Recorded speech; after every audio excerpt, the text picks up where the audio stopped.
Here we go.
Dear friends, colleagues, and guests, welcome to the International Symposium of Reconciling Multiculturalism in Today's Canada and to a literary keynote presentation by Louise Berenice Haaf. My name is Srilata Ravi and I'm the director of IMELDA, Institut Marcel et Louis Desrochers pour le patrimoine et les recherches transdisciplinaires en francophonie canadienne et internationale. This research institute is at the Campus Saint-Jean, which is a Francophone faculty of the University of Alberta. I'm also professor of Francophone literatures and cultures at Campus Saint-Jean. I work in the area of comparative literary and post-colonial studies. This afternoon, I have the distinct honor of hosting this literary keynote, the second of the featured talks by two of the most impactful and exciting authors in Canada today. For those of you who were present, Mona Kotash presented her keynote on the 26th of November. Both physically and digitally, the Reconciling Multiculturalism in Today's Canada Symposium has taken place on Treaty 6 territory. I would like to acknowledge that these lands are both the traditional and current home of nations including the Cree, Blackfoot, Anishinaabe, Dene, and Métis. I too now live and work here, and I'm grateful to those before me who cared for these lands. With 2021 having marked the 50th anniversary of the Canadian government's adoption of an official multicultural policy, myself and my colleagues, Dr. Natalia Kaniko-Friesen of the Canadian Institute of Ukrainian Studies and Dr. Jeffrey Rockwell of the Cool Institute for Advanced Study, both at the University of Alberta, decided to convene this symposium. We feel that it has become a time for dialogue on what the experiences of multiculturalism have been for all of us in Canada, and what significance these experiences could have in a society facing itself post-Truth and Reconciliation Commission. Today has been the last of the 4 days of this dialogue. From the beginning, we have hoped that this symposium conversations will promote real connection and discussion between individuals, whether they are academics, artists, activists, community leaders, or simply people who have an interest in navigating identity belonging, and writing relationships. Today's keynote will follow a very simple structure. Louise will speak, after which we will host a Q&A session. Discussion will freely flow until approximately 5:25 p.m., at which time we will conclude our Zoom session. To open this event's chat function, either as a pop-out or in the sidebar of your Zoom screen, please look downwards to your Zoom meeting controls, which are the buttons along the bottom of your Zoom window. There you will see an option labeled chat, which you can then click on. If you're viewing the session from a tablet, laptop, or other device with a smaller or more narrow screen, and you cannot currently see that chat button, you may have to click on the button with the 3 dots that's labeled More. Doing so will present additional clickable options, one of which will be the chat feature. It is my honor now to introduce our keynote presenter. Louise Berenice Haaf, Skydancer, was raised on Saddle Lake Reserve, which is in the Amiska-Shivia-Nivak region of central Alberta. There she attended Blue Quills Residential School. Later, she took university classes at the University of Regina, where she graduated with a Bachelor of Social Work. Additionally, she completed 2 years of Nashi training in St. Albert's Nashi Institute. Beginning in 2005, Louise served as Saskatchewan's 2nd Poet Laureate. Louise Berenice Haaf's books, Bare Bones and Feathers in 2004, Blue Marrow in the same year, The Crooked Good in 2007, and Burning in This Midnight Dream in 2016 have all received accolades and awards. Blue Marrow was shortlisted for the Governor General's Award and nominated in 3 Saskatchewan Book Award categories: the Saskatchewan Book of the Year, the Saskatoon Book Award, and the Saskatchewan Poetry Award.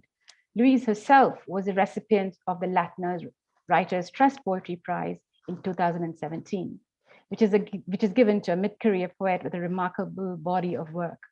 Her latest work, Avasis, Kinky and Disheveled, was released in the spring of 2021. Louise has received honorary degrees from Wilfrid Laurier University, University of Saskatchewan, and Mount Royal University. She's married and has 2 adult children and 3 grandsons. On February 3rd, 2021, Louise was appointed to a 2-year term as the 9th Parliamentary Poet Laureate for Canada. She's the first Indigenous individual to this position. Louise Berenice Haaf est née à Two Hills, en Alberta. Madame Haaf a grandi dans la réserve de Saddle Lake et a fréquenté le pensionnat de Blue Quills. Elle est titulaire d'un baccalauréat en travail social et de diplôme honorifique en lettres de l'Université Wilfrid Laurier, l'Université de Saskatchewan et l'Université Mount Royal. Elle a déjà occupé le poste de 2e poète officiel de la Saskatchewan.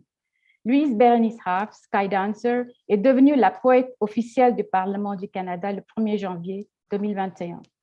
Parmi les ouvrages publiés, on compte Bare Bones and Feathers en 1994, Blue Marrow en 2004, The Crooked Good en 2007 et Burning in This Midnight Dream en 2016, pour lesquels elle a reçu de nombreux prix et éloges. Sokita, publié en 2018, est un recueil de poèmes. Le dernier ouvrage de Madame Haaf, Avasis, Kinky and Disheveled, est paru en avril 2021. Louise Berenice Haaf integrates her Plains Cree heritage into her writing by regularly using the Cree language and by including glimpses of traditional teachings. As Parliamentary Poet Laureate, she now writes for the entirety of Canada, marking special events and celebrations with compositions. Even so, Louise is a writer of the deeply personal, as she has herself said, and I quote, "She's not sterilizing the situation," end of quote. Her poetry regularly addresses the injustices faced by Indigenous peoples and the violence meted out on Indigenous bodies. Louise, I'm taking the liberty to quote from one of your poems, Burning in This Midnight Dream. In those many seasons, our winds took a turn and entered winter. When we were released with no hair to braid, no language to call our own, no parent to cradle us, those storms awoke. Reading her work, one is struck by the rhythm of her words, by the presence of the body, the raw power of truth, and the dynamic persuasiveness of storytelling. It is my honor and it is my privilege to now welcome Louise Berenice Haaf, Skydancer, to present a talk titled, "The Past is Our Present." It is my hope that we may each feel as though we were, as Louise has written, and I quote, "spirits sharing this common space. Welcome, Louise. Bienvenue.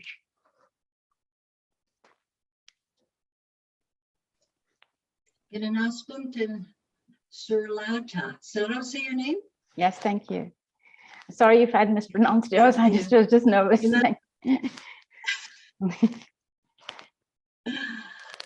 Ginanaskutna gaki o pentut meke komina ya. Pentut meko maka. Gago e big squat mani ko he. Mustahin na mamtanaiten. Komina ya. I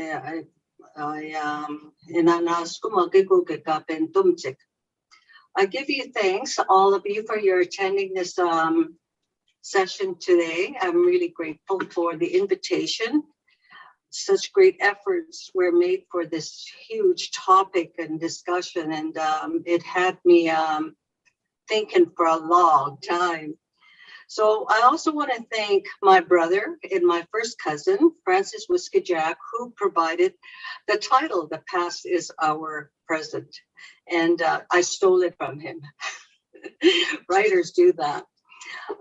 My brother, I call him my brother because we're so closely related, and we also went to residential school together. He's my first cousin. He was my first supporter when I first went back into ceremony, and he was there with me at my first vision quest, and I've always been grateful for that. He's been there for my family as well. I was born in Two Hills, Alberta, and grew up on Saddle Lake, as mentioned. And of course, Two Hills is a Ukrainian community, and my second name came from a Ukrainian lady that my mother knew. I don't know the story, but I grew up around with Ukrainians, and my father used to come home speaking it. I don't know how he learned it. I guess we did work in those Ukrainian farms. And I'm really sorry about what's going on in the Ukraine at the moment. It's very disturbing. And I'm really angry about it, that people are so cruel to be even thinking of war at this time when it's so cold out there, making people suffer some more. So I find that really unkind and greedy. So it's my heart goes out to the community. Bare Bones and Feathers is being reprinted and will be released on April of this year, and by Brick Books. Brick Books has several of my books that have they've reprinted, including Burning in This Midnight Dream. Keynote Press has reprinted Blue Marrow. It's a lovely design. I love what they did with it. And anyway, I'll go on. Yes, that's Burning in This Midnight Dream for sure. And The Crooked Good was published again by Keynote Press. They can be ordered through McNally Robinson here, or I don't know if you have it at McNally in Edmonton. So here's my paper, and I'll do the best I can. Thank you for listening. Hi. Terra Nullius, the invisible. Ripped my robes, thrown into sea, they tore flesh, breasts became pouches, hung from their belts, our bellies spilled. I hanged myself. Blankets kill us, I am a large scab. Mass graves, fingers dig through the many bones. Burned our crop, we live on mice, we hold a begging dance, still our bellies echo. Shot our babies, crushed their skulls against the rocks. The Great Mother sends more gods to sprinkle water on our heads. The land weeps. I am choking. The buffalo are a mountain of bones. My son is shot for killing their cow. I do not exist, have not since my bones dissolved. I arrived at the new world sent by the king, chained and flogged. I didn't know I'd flee the law against my back. This country where I found my worth, the savages led me through the valleys, promised them whiskey I'd mixed with chewing tobacco, ginger, red pepper, molasses, and a dash of red ink, enough to fill their thirst. Father, these robes I wear confuse me. I have forgotten who I am. A Jesuit, a monk, a brother, a priest, a nun perhaps. It matters not. I have sinned. Out his eminence offered my life to save savage souls. My mother kissed my crucifix and said, God go with you. I am filled with wind, empty forests. Savages peek beneath my robe. Tender hands send heat up my spine. I bless them. This whip doesn't bite hard enough, Mother. I crouched under the cross, shroud my face. These savage men, they laugh at my disdain of their brown-breasted woman. I grind a crucifix, dry myself. God be with me. Them Jesuits had it in them to make the savages holy. Didn't like their wild chanting, smoking them grass and making their Moses speaking to them bushes in round rocks. John A. MacDonald. Do you remember how the bird sat outside the window chirping? You were her land of little sticks.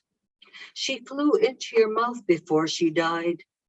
Indian affairs took you before your wings unfolded. They took you.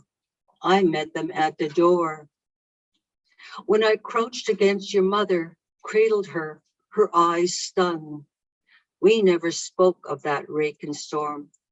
The spirits in my fists, my stomach brewing. Duncan Campbell Scott. The children were meat for the scavengers, Indian affairs, the brick walls, the saints of many churches. Captured, barbed wired, squaw in mission school. Slosh that beer, that cheap wine on a tabernacle, the Father, Sister Superior, the Pope. Lay your trap in front of Indian affairs. Vomit what is left of your empty gut. Stench them. They who saturated blood whipped your spirit. Oh, my broken father. She always wore those stupid Indian affairs glasses. He always stooped, puffing on export A, disguising his whiskey breath. And when they were together, mother and father, he would walk ahead, muttering his loving obscenities while she walked behind, staring through his head with those cheap Indian affairs glasses. In mission school, the nuns cut my long hair and covered me in thick dresses. When I shower, they cover my tits and my bum, take a scrub brush to my back. In a classroom, when I talk, when I write about the bush, they laugh and scold me, make me stand in a corner. Jesus is always mad. I sit too often in a confessional, kneel too often in front of Jesus. The family gone, the family not ever more. This holy war I stitched to my dress, this skull dance, this ghost dance, with my sorrow I call you, haunt us with your cries. I'll travel this fierce storm, slam my own doors, palms open to the throb of my own heart. I will not lose my pipe. Sharing a story. The table is set with finery. I've seen this in a rectory of nuns and priests. My beloved's jaw is clenched. I am the only one who sees this. The man leans and asks, "What does your father do?" I watched my father's white hair's lovely burnt muscle lift the sugar beet hoe as he labored in the excited sun. For a penny or two he skinned stretched beaver, walked in thundering cold to find a ride to the sick building. I lay soaked in whooping cough. My English is not good enough.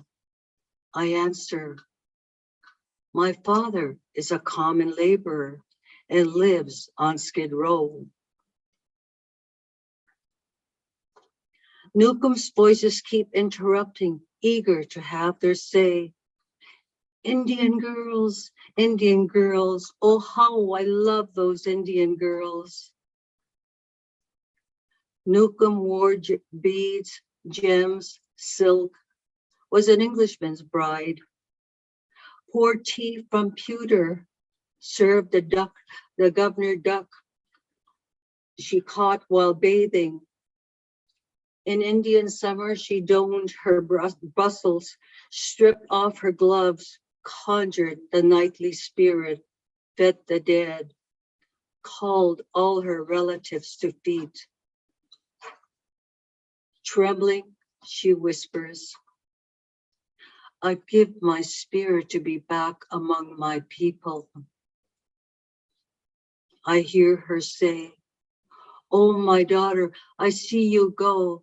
Your father walked many miles behind the whipping storm while I pushed to give you sun. I placed you against my breast.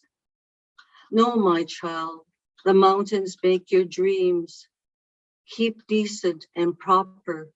Serve your guests tea, scones. Never forget your Cree.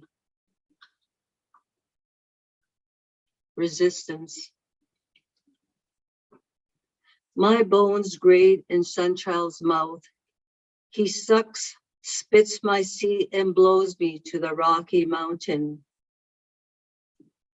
Gimwambiasis, running bird, ran with spirits in his fists, redcoats behind him.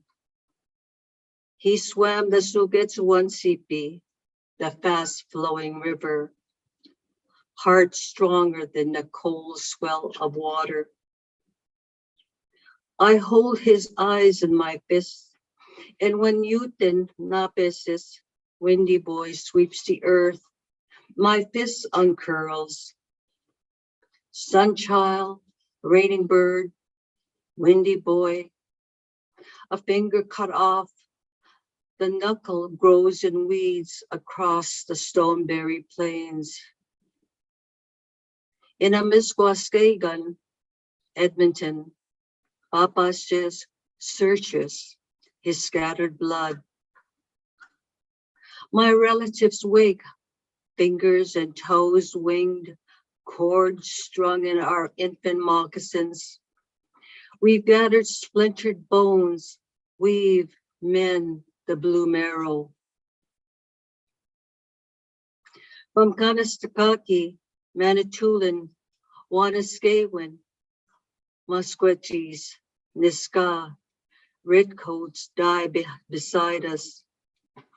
My grandfather's hot breath, bellow songs, scorched eyes, roll their fire in our bellies. We hunger for those spitted bones. So many scars, so many stowed mouths, hundreds of skeletons. Whole fist in my mouth, the spirited one turns me north, Kiwetano, where I am bundled home.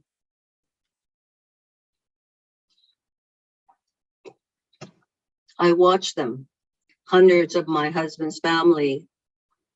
They've traveled across Canada, the United States, rejoice at recognizing one another, some for the first time. Each has brought a book they've lovingly compiled, It contains the history of their migration from England, Norway, and into the Dakotas. They are scattered throughout Turtle Island. They marvel at the trek of their ancestors. The click of wine glasses echoes through the arbor of this large family gathering. And 5 Indians. I, the eldest, my children, and 2 other Indian youth. They are not yet aware of how this affects their lives. Who are we? I gather inward. How many of my relatives were cattled onto the reservation during their settlement? How much of my people's blood was spilled for this migration? Laughter and wonder as fingers move across the atlas. This is where great-granddad Arnie crossed on the barge. This is where great-granddad traveled and preached the law of the land, where his wife Isabel taught the little savages to read. My lips are tight from stretching when my small family is introduced alongside my small family sorry about that. When my small family is introduced along the large extended family. Later, driving home, I weave a story for my children. How their great-grandma rode side saddle, weaving her 22 in the air, trying to scare his relatives away. I tell them how our people lived around the fort, starving and freezing, waiting for diluted spirits and handouts from my husband's family. I tell them how our children died wrapped in smallpox blankets. Collaborating with ancestors. These gifted, mysterious people long ago, they never died. They are scattered here, there, everywhere, somewhere. They know the language, the sleep, the dream, the laws, these singers, these healers, Atayuganak, these ancient story keepers. I know now where the confusion began. She was a tough mistress, that confusion. We were all caught in her web. Her history is covered in blisters, welts, and open sores. You already know that part. How scared Nimusum and Nukum were. They knew what the priests, nuns, supervisors did at those schools. We all left, all of us. Confusion was in our wind. We no longer knew where to turn. Confusion was the ultimate glutton. He came from far away, wore black robes and carried a crucifix. He was armed with laws, blankets, and guns. He fixed us with a treaty that he soon forgot. All this swallowing, this inheritance, we've ingested from the body of Christ since October 1492. Filled with their disease, we ate the maggots off their dead. This cannibalism devoured our mother's hearth. I didn't know how to behave. Didn't know what was expected at the Indian Affairs homes. I didn't know how to register for class, how to study, how to ask. Silence and humiliation wove my umbilical cord in this new womb. It was my grandfather, Nimusum, who took my hand. He gave me the gift of syllabics, the reading road, the pipe that Nukum smoked. Head on chest, I found the healer. The smoke lifted me in those stone hills. Ceremony, it has begun. I offer tobacco to the standing people. I address the directions. Wapanuk, apitogi sikanuk, baksimukda, kiwetanuk. The Spirited One anointed my head, feet with bear grease. She dressed me in yarns of night cloth.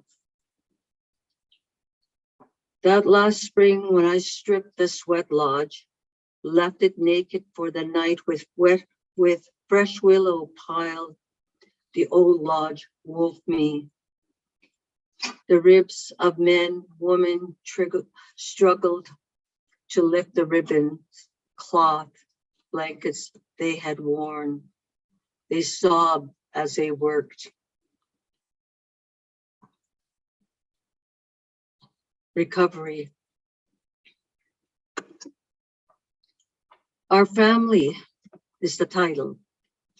Wolves howled in the distance, hunched beneath blankets. They carried a sapling as they coursed up the road.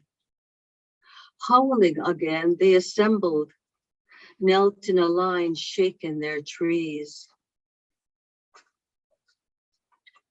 Sweaty palms squeezed tobacco as the watchers approached the wolves and knelt. From their bellies thundered open the grave of grief. In stillness, wolves in participant listened to the old one share the separation of the two boys during the killing of their mother, Chichi Pistagon, Atayubewen, the wolves who carry this cry of loss. And now, these stories bring us to multiculturalism and truth and reconciliation. Multiculturalism is foundational to contemporary Canadian culture and identity. It acknowledged the importance and strength in tolerance, diversity, and inclusion. In the natural world, it is a sign of a healthy ecosystem. It clears the way for difficult conversations about exclusion, systemic racism or bias, and token inclusion. It is an effective way for people to come together and build a better society. But do not think all Indigenous issues can be assimilated into that basket. Multiculturalism is, for us, a colonial project. Our identity is deeply rooted within the land.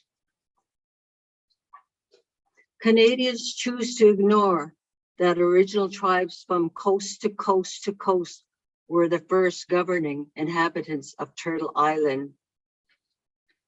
This they shared with their relations, the plants and animals. Most non-Indigenous Canadians do not understand or have not developed this kinship with the natural world. As a result, the exploitation of natural resources has been detrimental to the spirit of the environment. Turtle Island is our ancestral land. It is our Nike, our home. Niki is a word derived from Nikawi, my mother. It has nourished and sustained all the tribes. The Bamso means to govern oneself. We have the right to self-government and to have a say in policy development. The responsibility lays in all of us to protect and share the natural resources.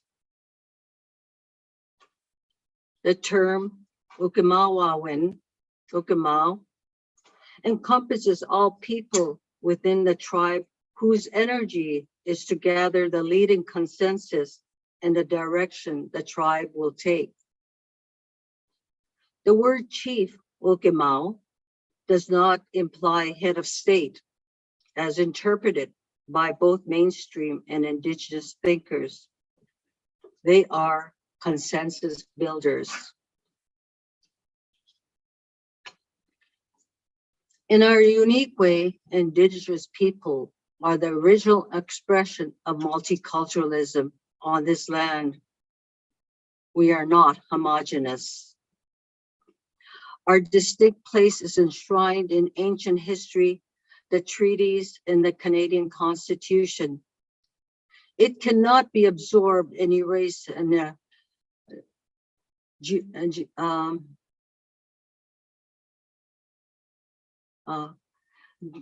I can't say this word at the moment. It cannot be erased in G-E-N-E-R-I-C.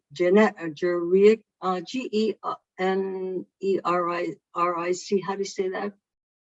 The multicultural approach. Anyway, sorry, I'm messing myself up. That's okay. English is my second language after all. Canada, as a multicultural country, must educate all its citizens on a truth of the history of Indigenous relations and bring everyone together in a process of reconciliation. Multiculturalism does not make the work disappear. Indeed, it adds nuances and a need to reinvigorate the narrative as wave upon wave of new people arrive. The differing nature of the situation does not get resolved in global equity, diversity, and inclusion committees. We do not share your story. Our story is marked by sequential losses: land, language, culture, ceremony, children, family, communities, freedom, and life. Most newcomers have a story of both sacrifice and gain. Now, ironically, as we make progress, we must contend with identity theft and fraud. It is so nice to be wanted. Seriously, it poses a challenge to ensure Indigenous identity is recognized in a way that is transparent, concrete, and accountable. The stakes are too high for self-declaration alone. This will create conflict in identity politics and policing. But it is a conversation that we need to have amongst ourselves and with the larger Canadian society. The Indian Act, that racist document designed to contain and extinguish us, is no reconciliation template.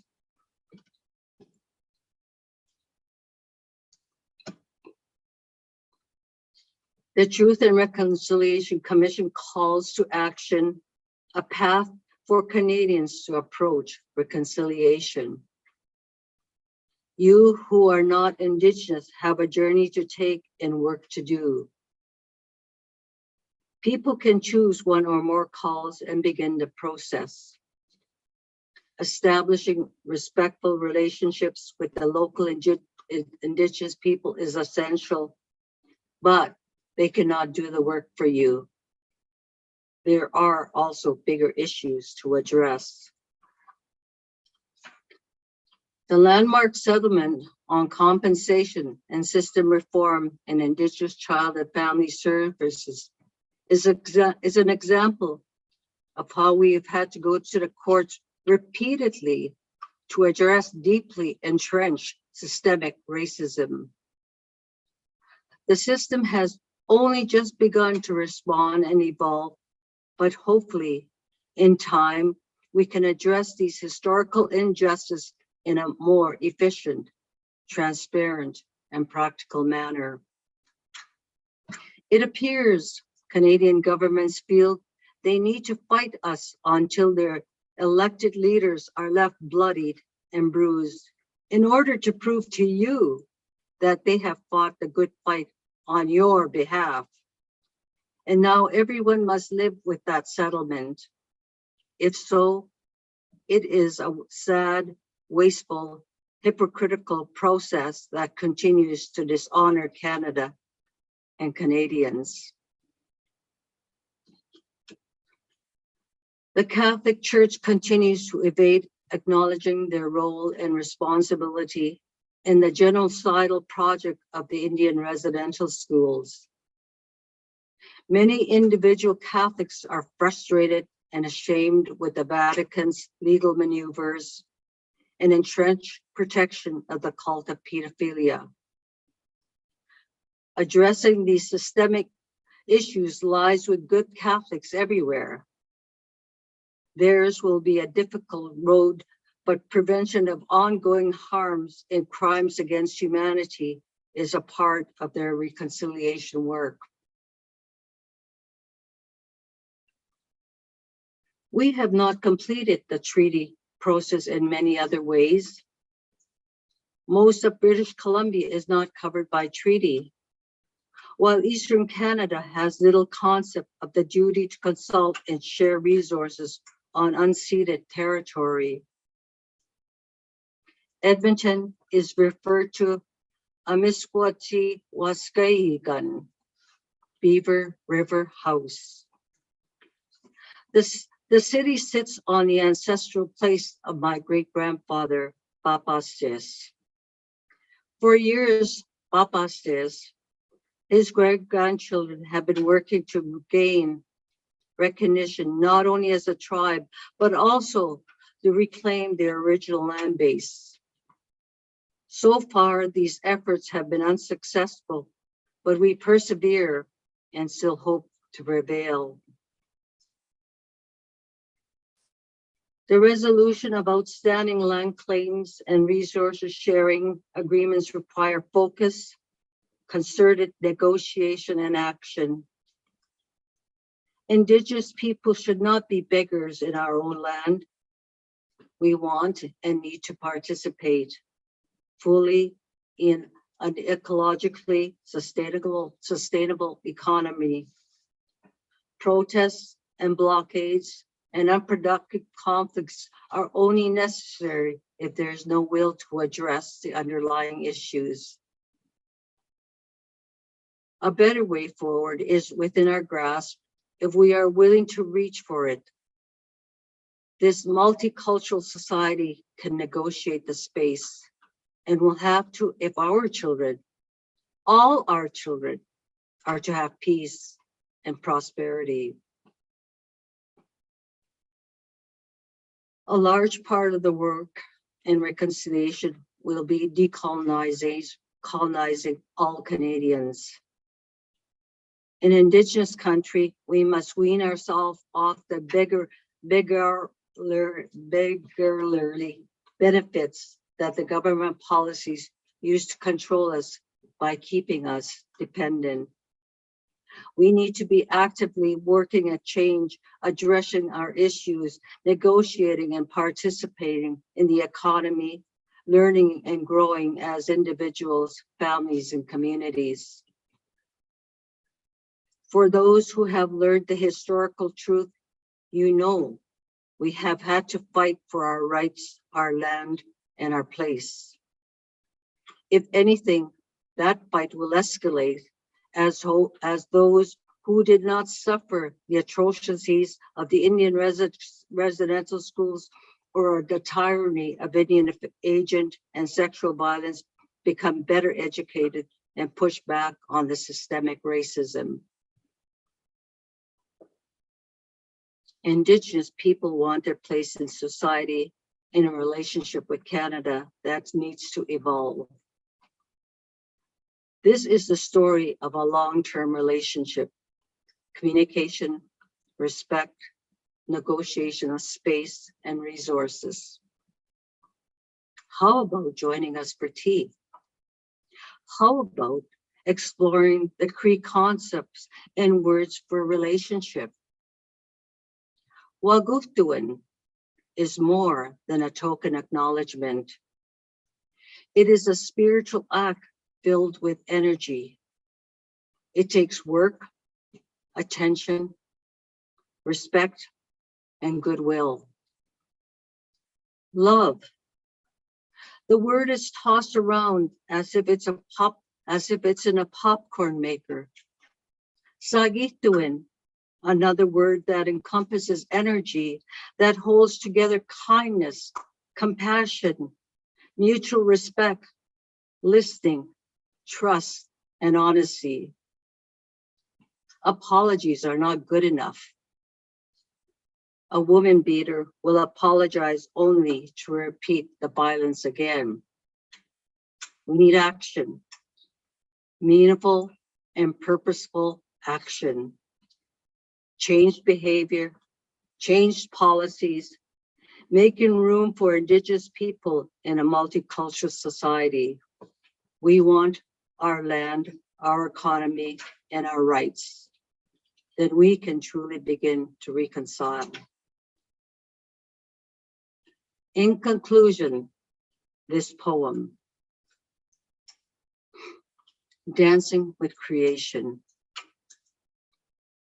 When the Sundancers blew their eagle bones, their whistles pierced through the leading aspen. From the east, an eagle flew across the arbor, eyes concentrated on a tree of life, knees bent, feet step to the chants and drums.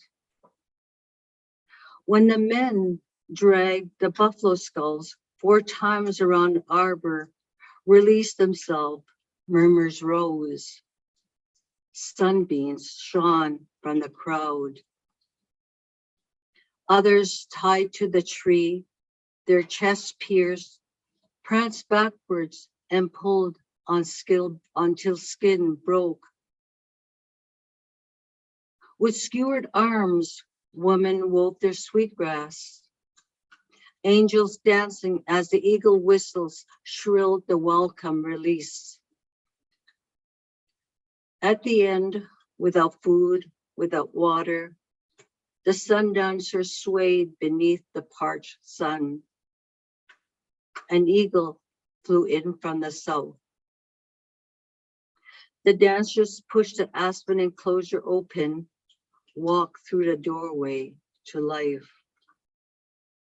Ahaw, gakyo nawagumakana, all my relations.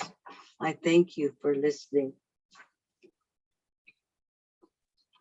Thank you. Thank you so much, Louise, for sharing your pain, for sharing your memories, for sharing your thoughts with so much eloquence, with so much passion, and with so much authenticity. Thank you again. Now, we welcome questions from our participants. If you wish to pose a question to Louise, you may do so in 2 ways. You can either type your question into the chat. I think Myrna has already done that. Or you can use the raise hand function and wait to be called upon. Both of these functions can be found in your Zoom meeting controls. So we now welcome your questions.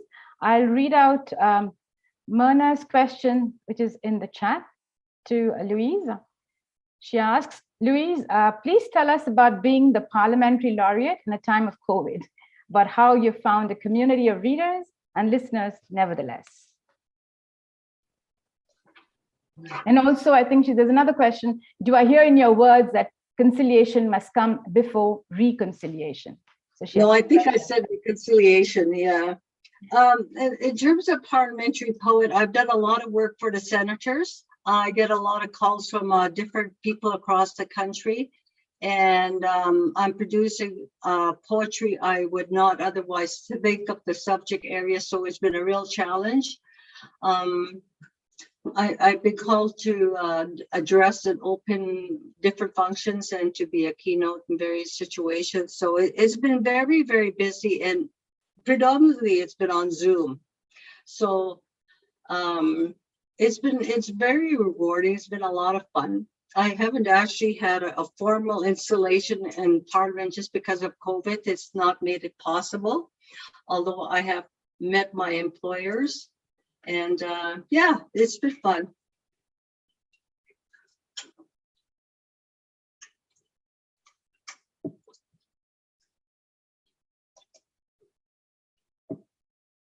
The question from Yars Balan. Thank you for sharing some of your experiences growing up at Saddle Lake and as a residential school survivor. Are you able to comment on the land back movement and concept? I really can't enrich that discussion at the moment. I do know that in our city in Saskatchewan, I don't live in a city, I live in a country. We have urban reserves and we have urban shopping centers, and some of the medical centers have built on urban lands. So, but I can't really address that in a broader scale. I'm sorry.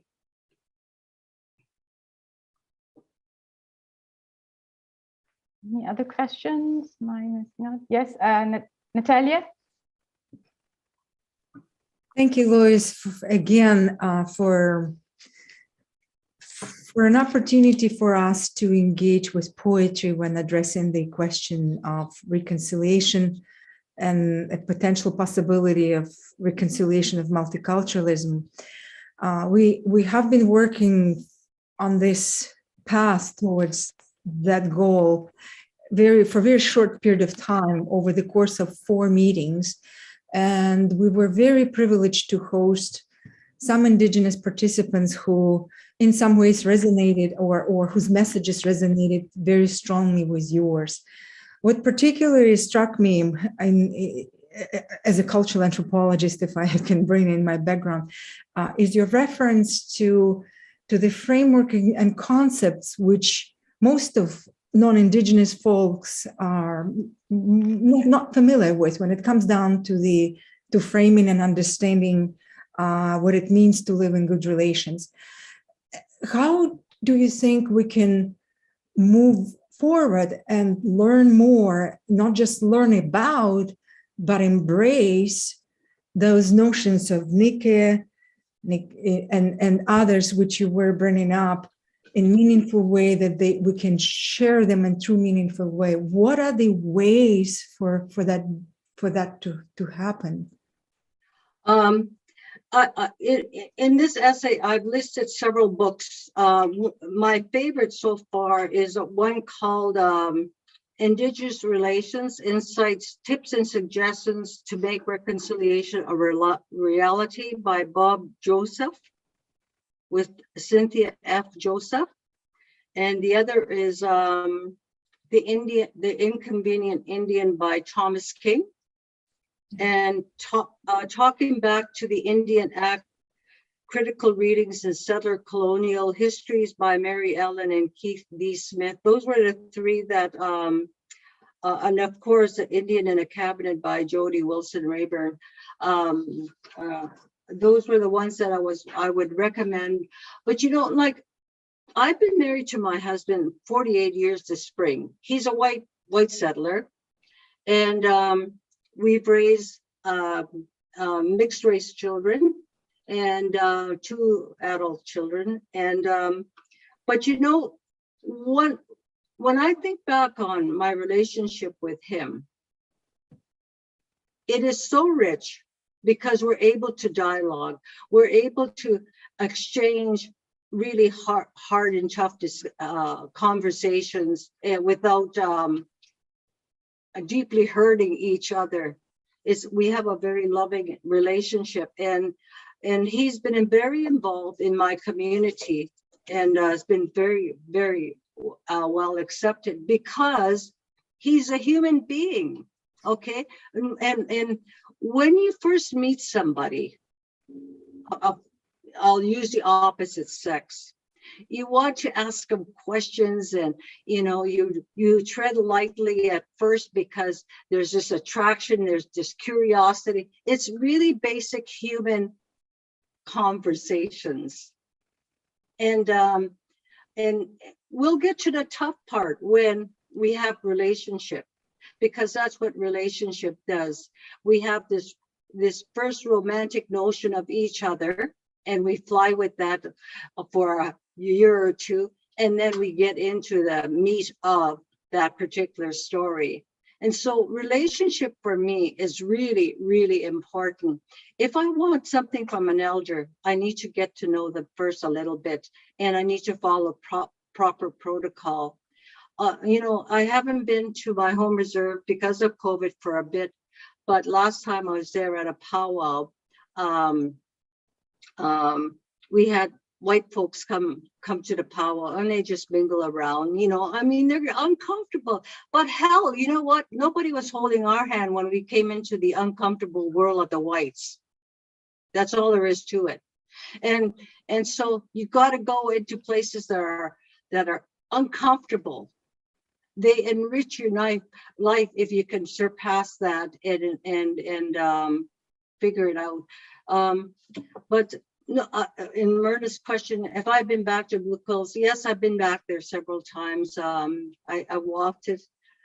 It was very strange the first time. I sat down and cried with my nephew because all my siblings and I went to school, and my sister went to a different school because she's also 13 years older than me. But sometimes, and I don't live in bitterness, it hits me periodically where I'm super angry about it because other situations will arise that trigger that anger. I don't stay in that though, because I've got to get, I have to function at a deeper level. So I don't know if that's helpful, but it's as simple as going to a grocery store and helping somebody who's short of pennies. You don't need to tell them that you paid for their groceries. Just do it silently and go on, or say hello. It's so basic. It's to me, it doesn't take a big effort. Mind you, because of racism, there's times when I have had to face this and go, oh, well, I guess they're not ready for that. And I move on. You can't stay stuck in it. Thank you. There's a question from Roman. Louise, please describe some of your experiences in Two Hills. Yes.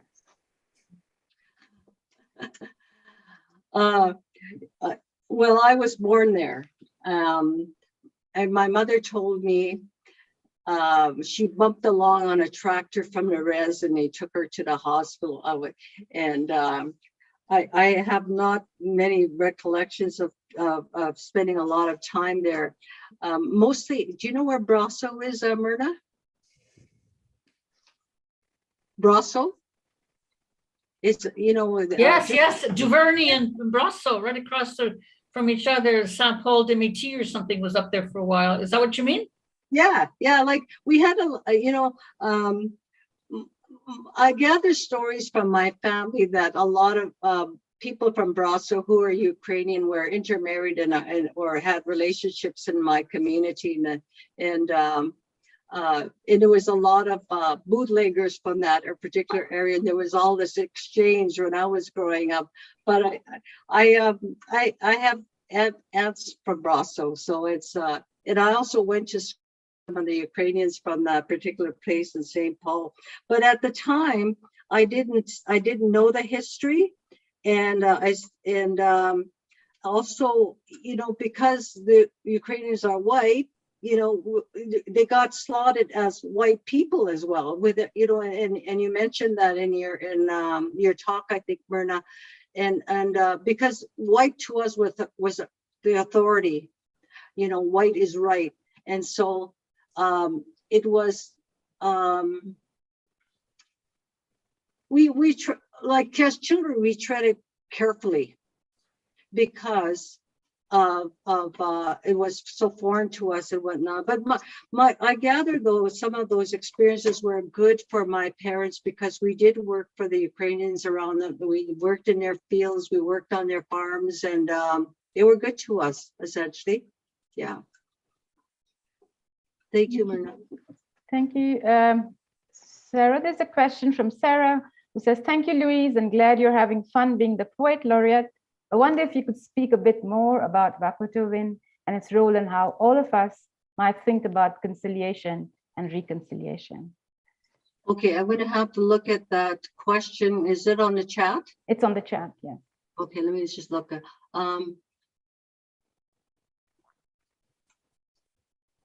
Okay.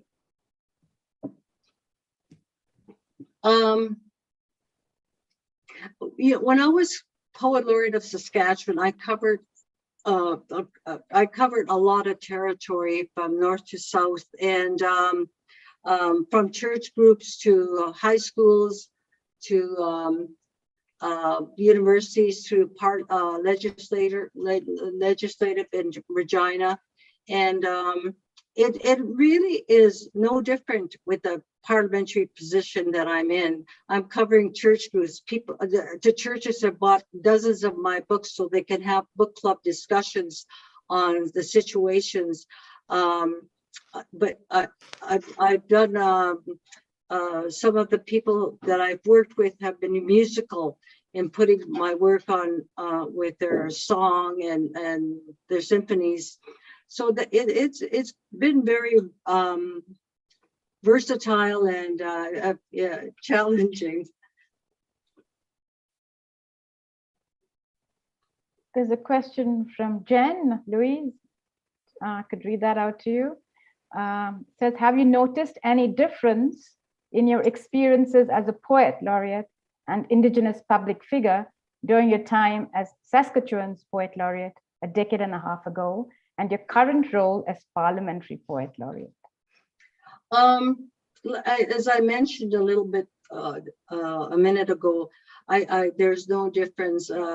I think one of the things that a lot of writers experience is a lot of isolation. We don't get a lot of immediate gratification or feedback, and so that is, and we have to be comfortable with that. That's all there is to it. And when it happens, it's really wonderful. It's nice to have that kind of recognition, and yeah. There's a question from Earl. He says, you point out Canada was multicultural before the Europeans came. What are some of the things we in the 21st century can learn from those original multiculturalists? Well, one of the things that happens is that when we go into ceremony with a different tribe, we respect and follow their protocol. And, you know, in my travels internationally, I'll use Malaysia, for example, where it's a Muslim country. I didn't go around with I was going to be nasty, but I won't say that. With my breasts hanging out, so to speak, I was very conscious of their clothing protocol, for example, and followed the way that the invitation of how to eat there and how to present ourselves physically as well. So we are much more mindful of what we said as well, because the topics sometimes are heavily censored there. So just following that kind of protocol, and you know, it's really important to be respectful and be mindful about of your role in a different culture. Thank you, Louise. I think someone's yours. Do you want to? I don't have a question. I have a comment. First of all, thank you, Louise, for your concern for the situation in Ukraine. And that got me thinking along these lines that one of the things that it would be worthwhile doing at some point is to sit down with Ukrainian and First Nations people to talk about our experience with genocide. Mm-hmm. It's an issue that Ukrainians didn't talk about for the longest time, and they're still working through. And I think that they're watching the Truth and Reconciliation process as a Ukrainian.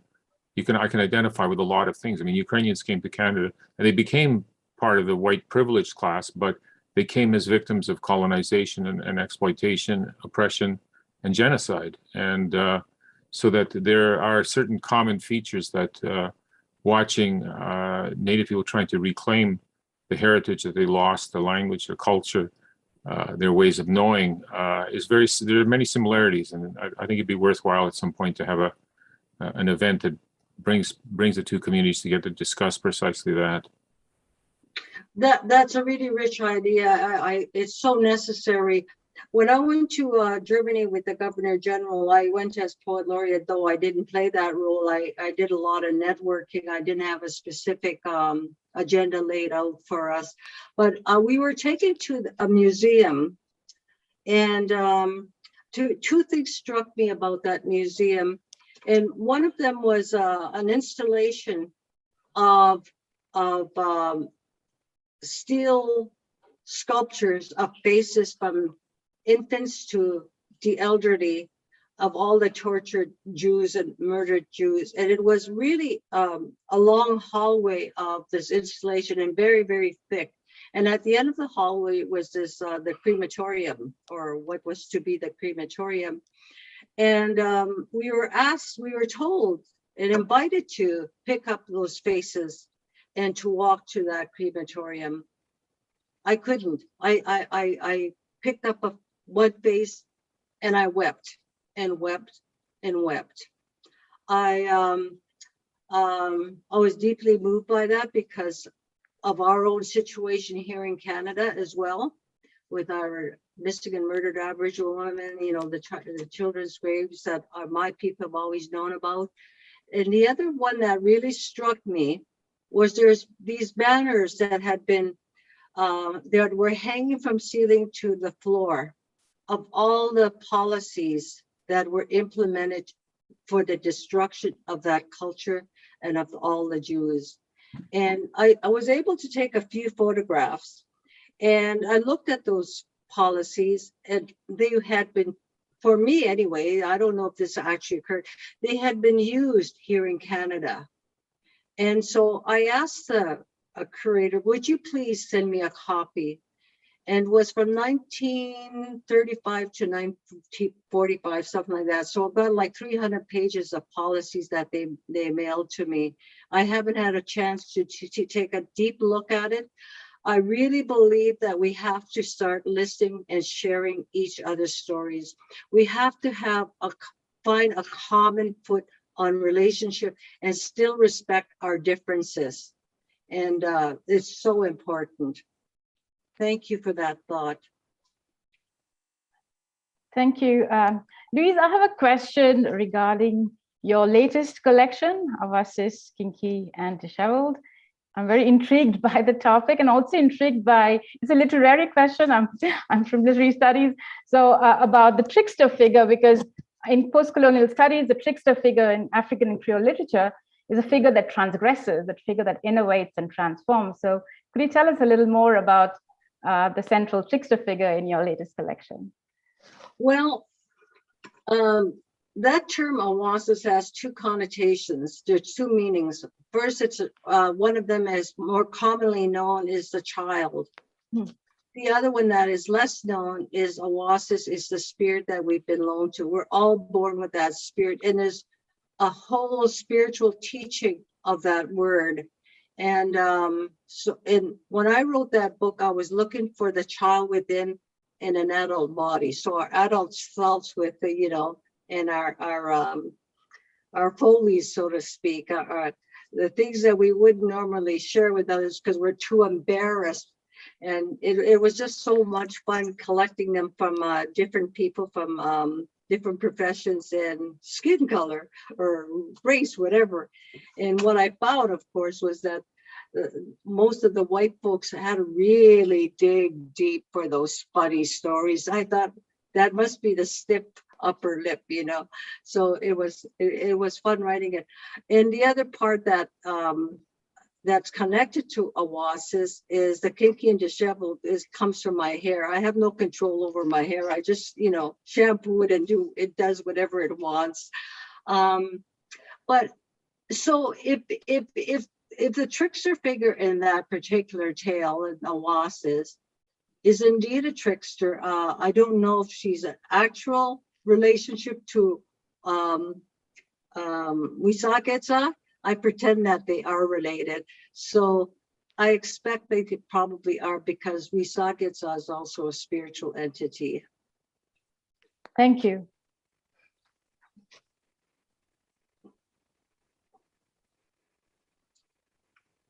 Is there any, if I've missed any questions on the chat? I may have missed a question, the second part of the question that that Sarah had asked. She asks you, Louise, I wondered if you could speak a bit more about Wakotowin and its role in how all of us might think about reconciliation. Well, Wagutun, as I said earlier, you know, those words in Cree that we talk about, they're filled with energy. And Wagutun means my relative. And when we're in a relationship, we bring that energy within. And sometimes it's not good energy when we meet somebody. I mean, sometimes I know I have experienced hatred at first sight. And that's energy. And whether or not I take it is entirely up to me. So we bring it, we're always in contact, we're always in energy. So we have to be weary and mindful about how we transmit that energy. And I know that sometimes for myself, I'm going, you know, like I had a little bit of an off morning this morning because I was looking at an email that kind of like burned my jets, so to speak. So I had to think about why I was feeling so offended by it. Anyway, I moved on from it and I thought, oh, it's just so funny, you know, like I could give it energy, or I could choose not to give it energy. It's my relationship with this computer and the word. So, yeah. Thank you, Louise. Are there any more questions? Have I missed anything on the chat?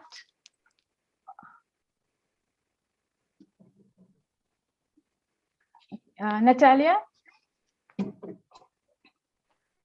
Please, it may come across as a very, very small or, you know, a question coming from someone who is underinformed, but it concerns the word which you used in one of your poems, phrase rather, and because it had become a metaphor for you, I just wanted to hear a little bit more about that.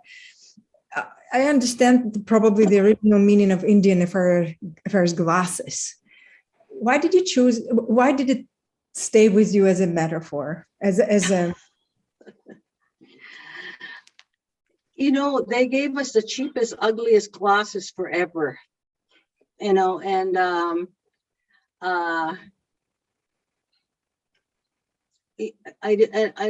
don't know which poem you're referring to, the one that my mother was wearing, or, you know, and of course, you know, she was a battered woman. She experienced it. We watched the violence when I was growing up, and so that violence is perpetuated within those glasses as well. You know, like this is what we are allotted to, and this is what you shouldn't look like, because you're just a nobody people. And my mother was secondary in my father's life.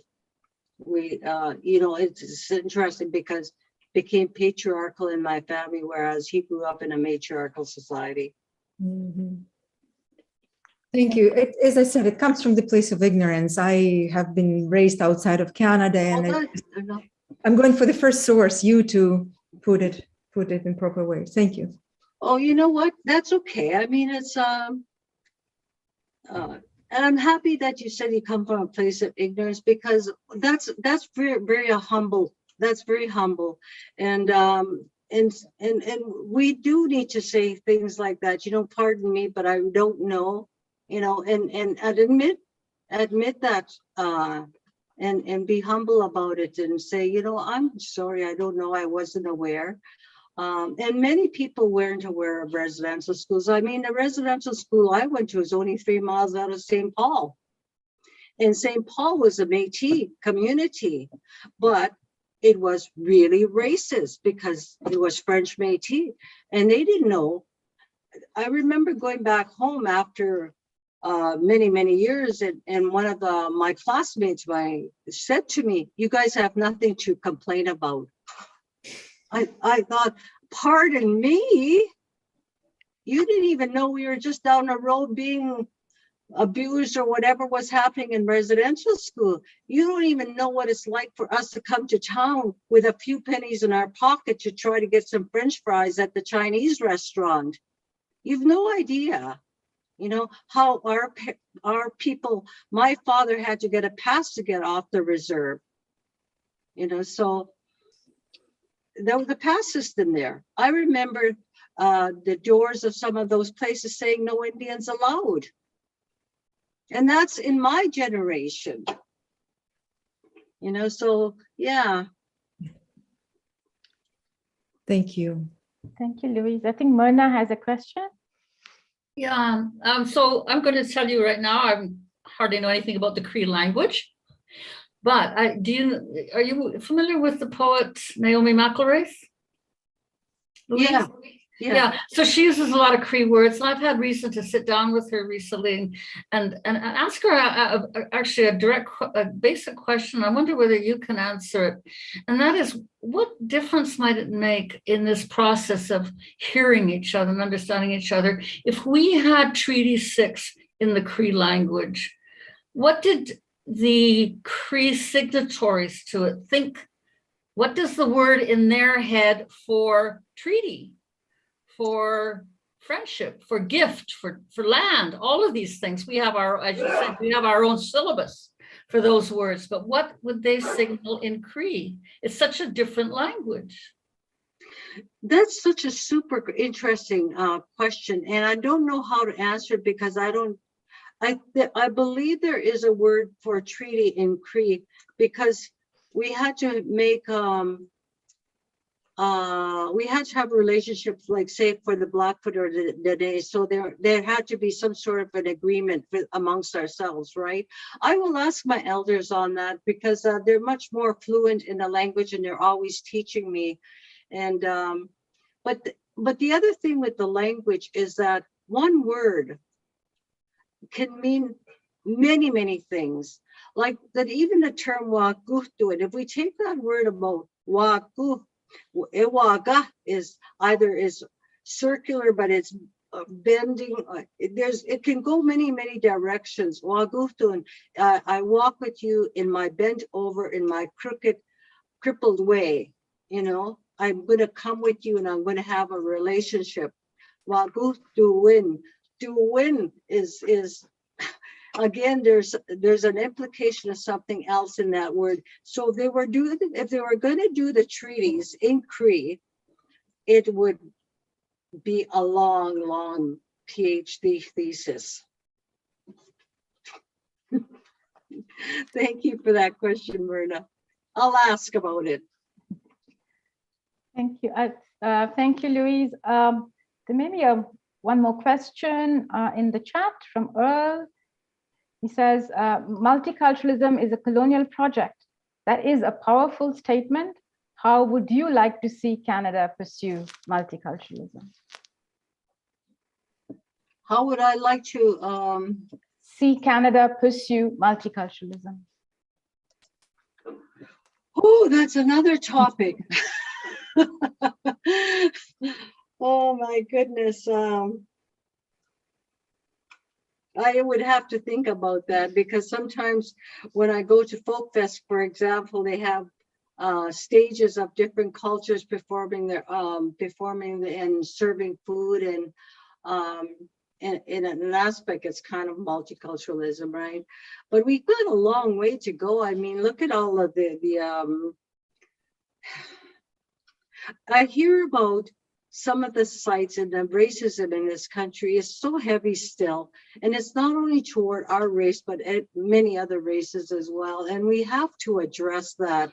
I don't think we can address multiculturalism holistically until we start getting on the same boat somehow to look at that racism in a serious and healthy way.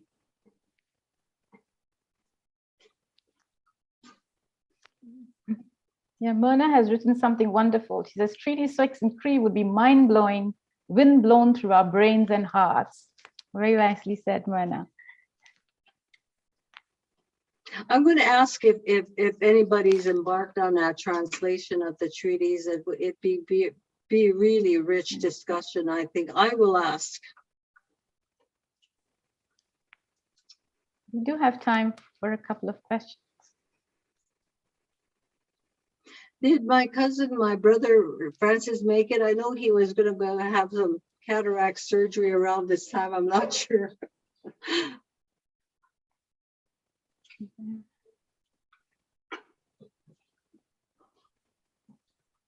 Natalia and Mona again. So yeah.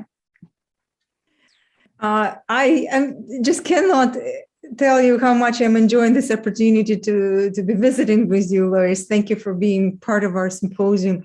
And in other conversations which we addressed while working on various topics was the one how much of the multiculturalism has been not simply tied to Canada only, but there are so many diverse experiences and precedents elsewhere outside of there. I thought maybe as a poet laureate, you have spoken to audiences outside of Canada, or have you had a chance to talk about your work to people outside of Canada in one way? I'm just curious about that.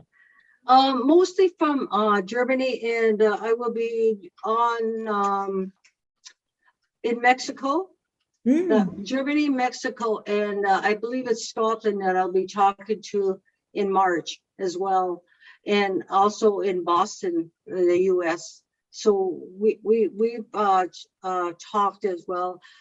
In Germany, they don't have a poet laureate, and so they interviewed me, and I think they probably interviewed my bosses in Parliament on how to carry out such a subject. It was interesting. The question that they have is, how do you justify this to the taxpayers? And I thought, gee, if they only knew the pennies that I make as a parliamentary poet, it's not a lot, believe me. Thank you. Mana? Louise, you mentioned your cousin Francis Whiskey Jack. Is that Elder Francis Whiskey Jack from Frog Lake First Nation? No, Saddle Lake. He's my first cousin. We're from Saddle Lake. Yeah. Oh, I'm sorry. Yes, I should have said Saddle Lake. Yeah. He has been part of a couple of the roundtables that another one of our initiatives has organized, and in one of them we were talking as Indigenous and Ukrainian interlocutors about land at various levels. And at the end of one discussion, he said, and I hope I'm not misquoting him, that our dialogue need not necessarily just always be about trauma, but that there is real joy in being neighbors. Was he translating from Cree?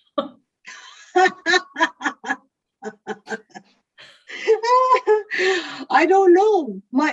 Francis is very fluent in Cree, much more than I am, and he also has the resources close to the reserve. I mean, I'm in Saskatchewan and he's in Alberta and Saddle Lake, so he can go back and forth much more easily than I can. But it wouldn't surprise me if he translated it in Cree. Yeah, from Cree. Yeah. Yeah, I didn't mean that just as a literal, but the idea that he had the concept, the notion he was presenting to us, that in being neighbors, there can be joy, not just trauma, whether that was already a notion contained within the Cree language, if he was thinking about neighbors, which is another way also of talking about relationship, which is what you've been saying to us all evening. Yeah. Of course, there can be joy in relationship. I mean, look at my white husband. I've been with him 48 years. And my in-laws, there's like 6 other men in his family and 1 sister. So, of course we can have, my life is full of all kinds of people, and I love it. My life is very diverse with white, black, Cree, name it, and they're part of it. And and when my daughter was growing up, she always had multicultural people in our home, always, and she still does that. So it's we can do this. We can have a potluck.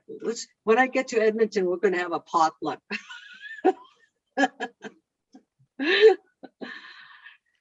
Only if you're vaccinated. I am 3 times. Okay. Thank you. Thank you so much, Louise. Thank you again. I think it's probably time to kind of wind down.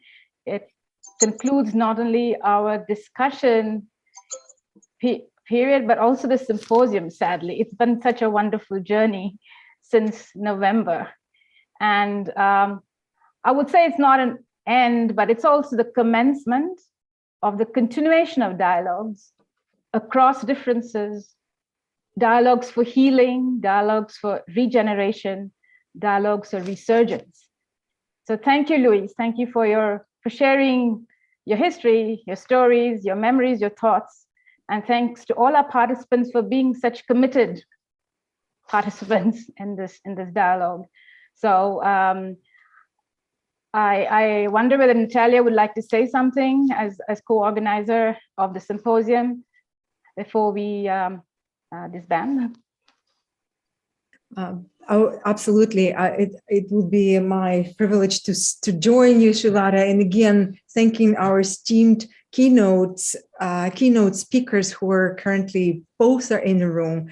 I have to say, I was personally looking forward exactly to that dialogue between the two of you. And we have been even thinking about taking that further and maybe creating an opportunity for a bit more of a sustained and focused conversation between Lois and Mirna. I don't know whether that's the first time that I'm bringing it up to you, but maybe Jen had brought it up before. In any case, this would be something to aspire for. But in ways, it's a joy and it's some sadness that we're wrapping up the work of this symposium.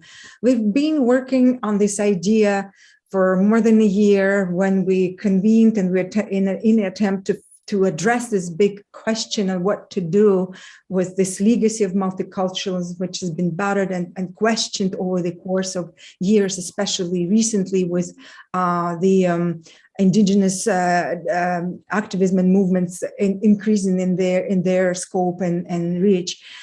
Ultimately, we knew we would not find the answers, but we also understand exactly what, Louis, you were saying, that we need to sustain and create the dialogue for respectful conversation going forward on what is it that we can do. In the previous session this morning, we had addressed this kind of question with community representatives, and in fact talked about what is possibly that we need to aspire to be and how we can go there. It's a long road. Our symposium was an effort at contributing to this conversation. We also wanted it to be not in a quick academic gathering where, stars will come and share their ideas, will deliver their in deep papers and then disappear. So our goal was to create a community of thinkers, create a space literally for conversations, and was challenging to do it in COVID and in Zoom context, but I think we've actually succeeded by going with this model of splitting our in-live event into these several installments, because we had created a community. We worked with people who have come back to us from one installment to the other. To continue on with this effort of ours, not to just quickly disappear from the radar as a community of thinkers, we will work now with the help of federal funding on creating a platform where we will profile contributions and discussions in this symposium, and that will become available for whoever wants to visit and revisit the work we have done. Academics amongst ourselves will continue thinking about the ways of putting together a more traditional volume. But in principle, this democratic platform, this a possibility of bringing out this conversation to general public is what we're focusing on today. This would have not been possible without the support of our another partner, KIAS, Institute for Advanced Studies, and together with Imelda, Shilata's Institute and Canadian Institute of Ukrainian Studies, and KIAS, and also funding from other sources. We are looking forward to continuing this dialogue in newer, modern formats. And Lois and Mirna, you've opened it up. The poetry, literature, the vision of literally thinkers was more than important for us. Metaphors and poetic word and literary perspective are the vessels, I believe, which will help us to craft language and create the way of, create a possibility to move forward in creative ways. Thank you so much for being with us from the beginning till the end. And those in the audience, please stay tuned and visit our future platform and website for the updates there. Thank you so much. Thank you. Thank you, Louise and Myrna, for reiterating the power of the word. Bye-bye. Thank you. Bye-bye. Thank you. And stay well, stay healthy. Thank you, everyone. Yeah. Myrna, and let's look forward to that potluck. Yeah.